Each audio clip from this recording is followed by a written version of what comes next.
Okay. All right, students. First of all, nice to see you today. Good to be with you. I've been having a good time actually doing all this. I hope you are. I know it's a bit weird, but I've really sort of enjoyed getting back into the swing of things, and I'm enjoying world history and having fun connecting with you and all that. Okay, so today's like the next couple days this is probably the most important concept of world history course. So what I'm kind of saying is that if you get nothing out of world history except this concept, frankly you'll be okay. But you got to get this. You got to understand this. This BAB, which I'll explain what that is in just a moment.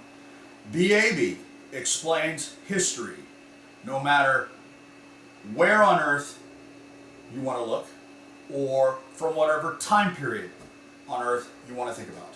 This explains everything. Okay? You can apply this to U.S. history. You can apply it to the ancient Egyptians. You can apply it to Hawaiian history. This will help you understand why things turn out the way they do.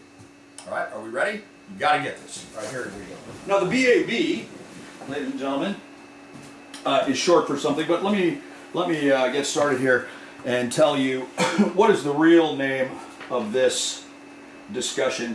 The real name of this discussion is the progression by which people gathered in a region and created a civilization. All right? Yes, it's a mouthful. It's a big, long, full name. There is no doubt. But that's what BAB stands for. The BAB stands for BoxArrowBox. Now, this is not right here an underline for the word civilization. This is a box. You can see that this is the top of a box. So the way I'm going to do this is I'm going to sort of divide my paper here.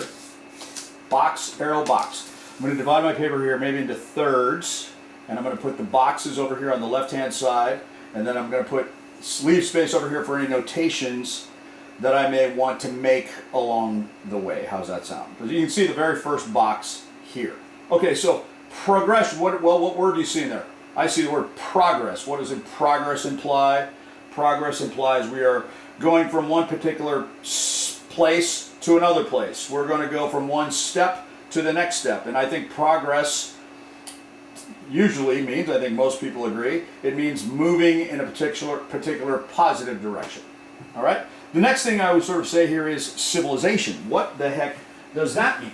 Well, civilization is going to be different than this. All right? These are all hunter-gatherers. How's that sound? And by goodness, isn't that fascinating? Guess what our very first box is? Our very first box is hunter-gatherer. You can see that I have got a little line here. That is the arrow that's going to attach itself to the next box. Okay, so what did people do to survive? I mean, you know, this is a discussion about humanity versus nature. All right, this entire map is hunter-gatherers. The most important invention in human history is coming up in this discussion, but this important invention has not been done yet, even 10,000 years ago. About 10,000 years ago is when this very, very important invention occurs. But this is how humanity, this is how, you know, these are Homo sapiens, but this is how Australopithecus africanus, Neanderthal, this is how they survived, hunting and gathering. Who did the work? Who did what? Well, typically, men hunted, women gathered. What did men hunt? Well, they hunted animals. What did women gather? They gathered plant food sources. Berries, you know, is a classic thing to say. All right? These people were at the whim of the movement of animals. That's why I drew these arrows. Which direction do animals go? Animals go north and then they go south. They go south and then they go north. What are they moving with? Animals move with the seasons. When it is summertime, they move north. When it is wintertime, they move south. And humans did that. They followed the herds. This is what this discussion is being made in your reading. First Genius, The Dawn of Creativity, the reading that you're reading for the quiz this week. Okay. And one of the things that happens is that with the movement of animals, humans become reliant on animals and they start to domesticate some of them. And I discussed the dog is the first sort of animal that humanity domesticates. But part of this is a discussion of being nomadic. You have to be on the move. So the second box is nomads. The good old nomads. Now, I want to make a point about this right here, and this is very important, and that is that these are both lifestyles of movement. In other words, you're not staying still. You're not living in a permanent place. And while these are certainly cavemen, I will grant you that, they probably would leave a particular cave somewhere, probably more northern regions, and they would leave that seasonally to follow the animals, and when they came back, following the animals back after a particular season, they would move back into a particular cave. Okay? These groups of people are small in numbers. All right? There's two reasons why these groups are small in numbers. First of all, I would say it's easier to feed a smaller number of people. The hunters are under a lot of pressure. The gatherers, hey, they're under a lot of pressure too. But the point is, when you have lots and lots of mouths to feed, it makes more pressure on both groups. And this is why, and this is very harsh, but this is very true. Look, the third, fourth, and fifth babies were left behind. They were left exposed in the wilderness because they could not afford to have big numbers of people to feed. Likewise, older people. This is part of number two. Older people made the movement harder. Every hunter-gatherer, every nomad knew that eventually one day they would have to say, go on without me. Leave me behind. I am endangering the ability of the group to survive because you constantly have to wait for me. Every person knew that one day their day would come and they would have to say this. Okay? All right, now, here we come to the moment that I say is the most important moment in the history of humans. And I'm not, and again, maybe I should make myself clear here. I'm not talking about Neanderthals anymore. Okay? I'm not going to necessarily say Homo sapien all the time anymore. This is understood. We all are Homo sapiens. These are Homo sapiens that look just like us. All right? This is what we're talking about. And it's at this particular moment, I would say this is about 10 to 12,000 years ago, that the most important invention in human history was discovered. We don't know who. It was probably occurred in 4 to 6 places on Earth, this invention. We don't know the name of the person in any of those 4 to 6 places that specifically we can attribute this invention to. But the fact still remains that this invention, somewhere between 10 and 12,000 years ago,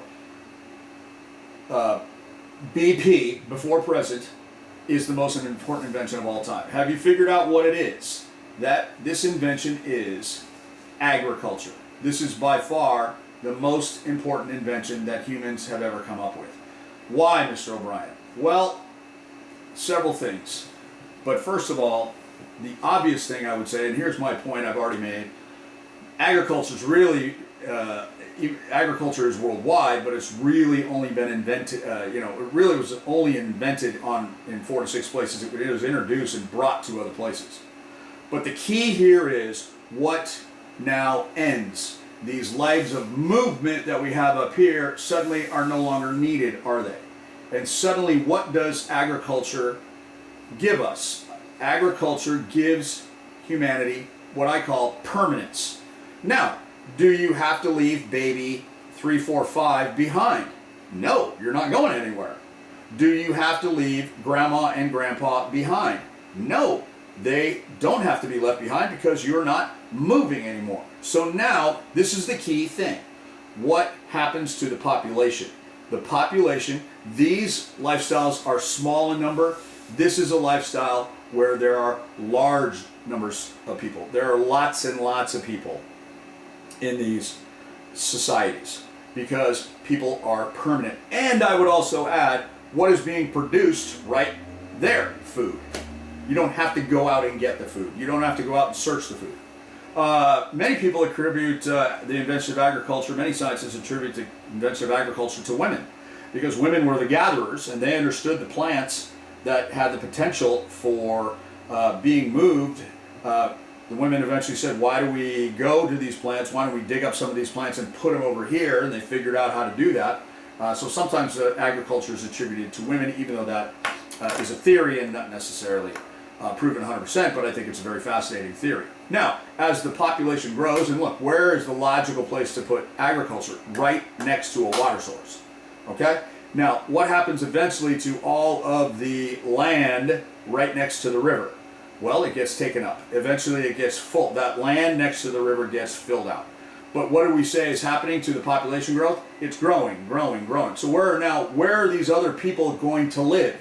Well, they're going to live one area past. They're going to live one area outside of the original farms, if you will. How's that sound? Okay? And so what I'm getting at is, what you have here is the invention of what I call irrigation. Okay? Irrigation, one of the most important inventions as well of all times, and I would say super significant to keep in mind that. So now let me draw, just for argument's sake, let's draw a little supplemental picture. You can do this if you would like. Just to sort of make my point about what I'm talking about here. Okay, so let's move this off to the side, sort of like so. And basically what I'm going to get at here is, I'm going to draw this, and we're going to draw what is basically a river. Okay, and for my purposes, my river is flowing this way, right? This is my river. Okay, this is the sea. Okay, rivers flow to the sea, don't they? The sea, the ocean. Okay, and what do we have happening? Well, we have all of these places along the river itself, and these are what I would call farms. How's that sound? Okay, just for argument's sake, let's just draw, like, here's home, okay, and then what do we do off of the river? Of course, we irrigate off of the river, like so. Okay, and I'm not going to do this for every single one I draw, but my point is, there you have a farm right there. Okay, and as the population grows, and as particular groups of, shall we say, families fill this in, my point that I'm getting at right here is, okay, eventually all the land along the river is filled, isn't it? Okay, there's no more land next to the river. All right, so the population is still growing. Where do these people have to go? Well, they have to start farms out here, don't they? Okay? They have to go further from the river, don't they? Okay? And so this is another aspect of irrigation we need to keep in mind, correct? All right? Because eventually we get to the point where even this area is filled out. And probably you would even go further out thusly, wouldn't you? Okay, so you can see this is controlling water, isn't it? This is the control of water to assist humanity in survival. All right? Okay, does this all make sense what I'm getting at? So the farms grow as the number of farms grows as the population grows. Okay, so where we are on this is the next one we're on, irrigation. What does irrigation do? Irrigation makes land that was otherwise unfertile, fertile. Fertile, fertile, however you want to pronounce it is okay with me. Alrighty? So we're making unfertile land fertile. And that allows humans to further increase their population, don't they? Okay? And now what do we have? We have societies based on water. This is what I call a hydraulic concept. The concept of a hydraulic society, a society based on water. And original civilizations, ladies and gentlemen, are based on fresh water. And over the course of time, humans will move from the rivers and they'll move to the coastlines. And the hydraulic aspect of their lives will be more based on ocean water. Now, there's two discussions here. Were hunters and gatherers civilizations? Okay, this is a sort of an interesting and debatable topic, isn't it? could you make the argument that a hunter-gatherer society was a civilization? Well, I think you could, and I think it's a legitimate argument to make. I think that typically we argue that civilization means some sort of organization, which certainly hunters and gatherers had, some sort of hierarchy, and which hunters and gatherers had, but so many other things that have to do with cultural things. And certainly there was a particular culture in hunter-gatherer societies, and they did produce certain things, but not on the scale that larger populations could do. So that is what I would say. Okay? All right, now, one of the main things that these, now we're going to talk about agricultural hydraulic societies, is that they had to make sure, I guess my question is, when did irrigation work the best? Okay, well, I'll put it another way. What time of year did irrigation work the best? Well, hopefully you can figure this out. It was the springtime, the time of planting. What season comes right before spring? Well, it's winter, isn't it? Okay, now, these farmers who live way down here, near the sea, are they aware necessarily that way up north, way upriver, excuse me, maybe hundreds of miles upriver, this water comes out of mountains. And this water is really melted snow and ice. Do these people, are they aware of it? We are certainly aware of it today, but were these original, again, I would argue this is still pre-written history. Are these people aware necessarily that this water is coming from the snow and the ice in the mountains? Probably not. But what do they know? They know that the water level rises every spring and makes irrigation much more efficient. Well, what becomes their explanation for this thing? Humans understand they can't do it themselves, but nature is doing it. How do they explain this? Well, this is where humans basically say there must be something, or they understand, or look, I'm not making a judgment here. They either say they invent or they realize, how's that sound, that there is something greater than themselves. It's one of those two things. They either invent it or they realize it. I'm not saying which is right or wrong. That's your own opinion, etc. But what they say is there's got to be something greater than us doing this change of water levels every spring. Okay? This becomes an explanation for things that they cannot do on their own. This explains natural phenomenon. This explains nature. This explains what they are incapable of doing on their own. They need it, and it's very important to them, and they've got to have it. But my point is, do they have the ability to do it on their own? The answer, of course, is no. Okay, so now, how do these agricultural people make sure that the god or gods sends water every spring? Well, they've got to pray to these gods. They've got to make sure these gods are happy. They don't want these gods to be mad. They want these gods to be happy with them. So what do? Well, they've got to praise their gods. They've got to pray to them. They've got to make offerings. They've got to make sacrifices, if you will. Now, I'm not talking about human sacrifice, even though certainly there were societies and civilizations that did do that, and they revolved around religion. But what I'm getting at is, what do these people want to do? They want to gather together to pray to their gods. Where do they gather together? Oh, well, they gather next to the river, or they gather at the mountaintop, or they gather in a field somewhere. No, what they do is they create a place that is central to all of these farmers, that they can go, where they can go and meet to discuss and do this prayer to make sure that the gods send the water. These things are called central meeting places. And they usually start out as something sort of usually insignificant, but usually they end up being something pretty impressive. And these central meeting places become things, the more beautiful it is, hopefully the happier the god is. Okay?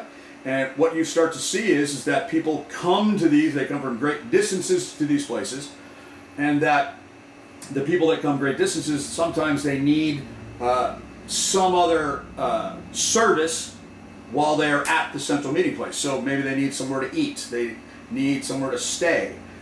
Some people even say, this is nice here, I'm just gonna stay. And what am I getting at? What rises around these central meeting places? Well, cities do. This is the beginning of cities. And what I would sort of say to you is this. If you think about it, what do you notice? Have you ever driven across the mainland and driven through small towns? Do you ever notice what the oldest building in the town is? What is always the oldest building in town? It's the church. Because what do you have to have? I'm making the argument that what do you have to have first before you have a city? You have to have a religious central meeting place. You have to have a church. Okay? And what we'll discover is that these civilizations, these people in these civilizations, they are going to want to have something very impressive, and that's the first focus. Cities rise later. Now, who sort of organizes these things? Well, you've got to have what I would call an architect. Okay? You've got to have somebody who can figure this stuff out, and somebody who has the smarts of organization, the central planner type person, okay? Things like that. All right, now, this next one is going to be the last one I'm going to discuss today. So this will be BAB Part 1, and then this next box, and then we will finish this topic and this discussion, BAB Part 2, on the next day. So here is what I would sort of say to you is the next one. And what I want to do is I want to go back to this. All right? All right, now, I want you just to imagine just for a moment, let's just say that this farm right here, this one right here, this one is me. This is my farm. All right, here's my question to you. Who is the most important person in my life? Okay, in this case, it's not Mrs. O'Brien. She is obviously that to me today. That's not what I'm talking about. I'm talking about me being this person at this particular moment, just as pre-written history is coming to an end. I'm asking you, here I am, who is the most important person in my life? Can you figure it out? I hope you can, because guess who it is? It's this person. This person right here, I'll make a red X. Okay? I'm going to make a red X. Why is this person so important to me? Well, I think you can figure this out. What does he control? Well, ladies and gentlemen, he controls my irrigation. He controls my water. Because I don't have direct access to the water, in order for water to get to my property, what does it have to do? The water has to travel across this person's property to my property. Therefore, I have to say, I want to make sure that this guy likes me. I want to keep this guy happy. If this guy's happy, he'll keep my water flowing. I don't want to make him mad, because what is there a potentiality for? There is a potentiality for this person right here to cut off my water. That, I am saying, ladies and gentlemen, therefore means, what does this guy have on me? Well, I think it's very simple. This guy has what I'm going to call power. And I hope you understand what I'm getting at here. What do I mean by this power? I mean that this is the emergence of hierarchies of people. Certainly there were hierarchies in hunter-gatherer nomad societies. Okay? But what I'm talking about is, now we're talking about the concept of government, in which particular groups of people have power over others. And you will discover this, what is the main resource that people try to control to have power over others? Well, the very first one was water. Who were original members of government? They were people who lived closest to the river. Why? Because they controlled water. They controlled, therefore, irrigation, and therefore they controlled agriculture. So they had power over others. Okay? So they're the first group of people who become government leaders. Okay, the second group of people sort of is the same thing. Okay? Now, I would say to you that all of the people that live along the river, those families have been there the longest, haven't they? I mean, the first person to arrive at this river, let's say this is all blank, the first person to arrive is not going to make their farm out here, are they? I mean, that would be ridiculous, wouldn't it? So the very first people who are going to arrive are going to set up their farms right next to the river. Therefore, as generations go along, these families have been there the longest. I would argue that their land is the most valuable.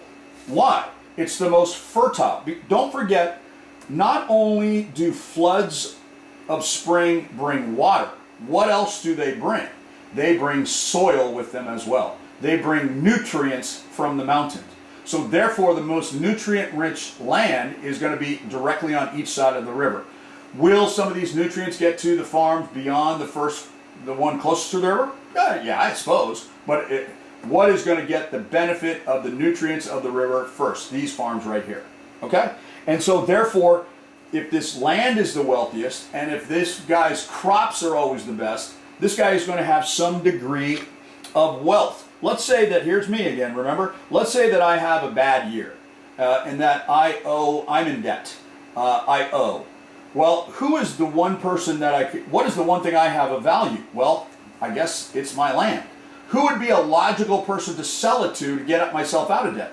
Well, it would be this guy, wouldn't it? So now let's just, for argument's sake, say that what have I done? Okay, I've sold a portion of my land to this person. And now what has happened to this guy's wealth? Well, his wealth has just increased, hasn't it? Because what has he added? He has added more land. By the way, what might I have to be paying this guy? I might have to be paying him rent. As my water spends time on his land getting to my farm, I may have to pay rent for that. I don't know if that's the exact word that would be used. Okay? So my point is, these families become the nobility. Have you ever heard of this term? The nobility. The wealthiest, the best land. Okay? And invariably, those are the people who are closest to the river, number one. All right, now, I just sort of flashed you number two. Who are the next group of people? Well, these people also have some sort of control over water. And these people are religious people. Okay? They're the ones who talk directly to the rain god or the water god or the river god, if you will. They seem to be the ones with the closest connection. And I would argue, guess what? Most religious people, guess what families they probably come from? The religious people come from the wealthiest, longest standing, oldest group of families in the agricultural society, the nobility. That's where the religious people come from. Okay? And so these people have power over everyone else. Okay, everybody? All right, so that is the end of part one of BAB. All right, hope you like that. It's going to get better. It's going to go a little faster next time, and we'll even further understand why the BAB is so important tomorrow. All right, everyone. We'll see you next time. Hope you enjoyed it. Thank you. Aloha.